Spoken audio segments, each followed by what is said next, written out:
এর জন্য এখন আমি হচ্ছে আমাদের পেজের নতুন একটা আইটেম অ্যাড হয়েছে বাদাম সুজি, সেটা হচ্ছে এখন রান্না করে দেখাবো।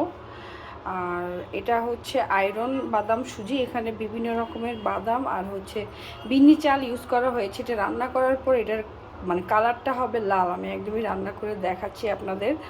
আর এটা খুবই পুষ্টিকর একটা খাবার বাচ্চাদের জন্য, বিশেষ করে যাদের বাচ্চার হচ্ছে হিমোগ্লোবিনের একটু স্বল্পতা আছে বা যাদের বাচ্চা হচ্ছে মানে হয় না একটু হেলদি না, মানে স্বাস্থ্য বাচ্চা, মানে অনেকে হয় না একটু হেলদি বাচ্চা পছন্দ করে। এই বাদাম সুজিটা হচ্ছে তাদের জন্য, বাচ্চাকে একটু হেলদি করার জন্য। আর হচ্ছে খুবই পুষ্টিকর একটা খাবার। এটার মধ্যে আপনারা হচ্ছে গরুর দুধটা অ্যাড করবেন না, কারণ অলরেডি এটার মধ্যে আয়রন জাতীয় অনেক কিছু অ্যাড করা আছে। আয়রন আর ক্যালসিয়াম একসাথে অ্যাড না করাটাই ভালো। আর এটা রান্নার শেষে হচ্ছে আপনারা ফর্মুলা দুধটা অ্যাড করতে পারবেন। আমি এখন রান্না করে দেখাবো এটা। প্রথমে আমি অল্প তেল দিয়ে নিচ্ছি। এখানে হচ্ছে তেল বা ঘি যেটা মানে আপনার কাছে থাকবে ইউজ করতে পারবেন। এরপর আমি যে 2 আউন্সের মতো হচ্ছে সুজিটা দিয়ে দিচ্ছি। এই যে কালারটা একটু লাল লাল, কারণ হচ্ছে এটাতে বিন্নি চাল ইউজ করা হয়েছে।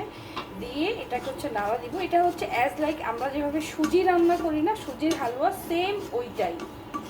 ঠিক আছে, যে জাস্ট 10 থেকে 20 সেকেন্ডের মতো এটাকে নাড়া দিব। তারপরে এই তো পানিটা দিয়ে দিব, 1 কাপের মতো পানি দিলাম। আর ফাইসটা যেহেতু চিনি ছাড়া মানে মিষ্টি না হলে খাবে না, এই কারণে আমি হচ্ছে মিষ্টিটা দিয়ে দিচ্ছি। আর এই তাল মিষ্টিটাও আপনারা আমাদের পেজেই পেয়ে যাবেন। বাদাম সুজি আর হচ্ছে তাল মিষ্টি দুইটাই হচ্ছে আপনারা আমাদের পেজে পেয়ে যাবেন। এখন হচ্ছে এটা মানে শুকানোর পরে আমি জাস্ট নামিয়ে নিব। এটাই যে এখন হয়ে গিয়েছে, আমি এখন নামিয়ে নিব। এখন আমি হচ্ছে ফর্মুলা দুধটা জাস্ট খালি অ্যাড করে নেব। এখানে 1 আউন্সের মতো আমি হচ্ছে ফর্মুলা দুধ নিয়েছি। এই হচ্ছে আমার আয়রন সুজিটা রেডি হয়ে গিয়েছে। আপনার বাচ্চারা হচ্ছে যারা যতটুকু খায় অতটুকু হিসেবে বানিয়ে নেবেন। এই তো, এই যে এখন খাবো, আসো আসো আসো। এই